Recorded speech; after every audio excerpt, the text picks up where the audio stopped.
हेर यहाँ हुक्स ल सम्बन्धी एक्सपेरिमेन्ट भयो।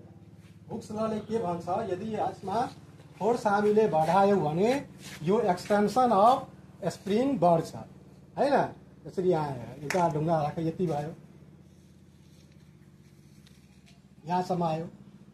अब फेरि अर्को हाल्छु, अब के होला, स्प्रिङको एक्सटेन्सन बढ्दै जान्छ। अब यहाँसम्म पुगिहाल्यो हैन। फेरि अर्को हाले, यहाँसम्म आइहाल्यो। अर्को हाल्दा फेरि यो के होला, जति यसमा फोर्स बढ्दै जान्छ अर्थात् वेट जति बढी राख्दै जान्छौ त्यति के होला त यसको एक्सटेन्सन अफ स्प्रिङ बढ्दै जान्छ हैन। तर के हुन्छ कि धेरै बढाइदियो भने यसको पनि एउटा लिमिट हुन्छ, एक्सटेन्सन लिमिट हुन्छ हैन। धेरै बढाइदियो भने फेरि यो कम्प्लिटली डिफर्म भइहाल्छ र फेरि ओरिजिनल सेपमा आउन सक्दैन।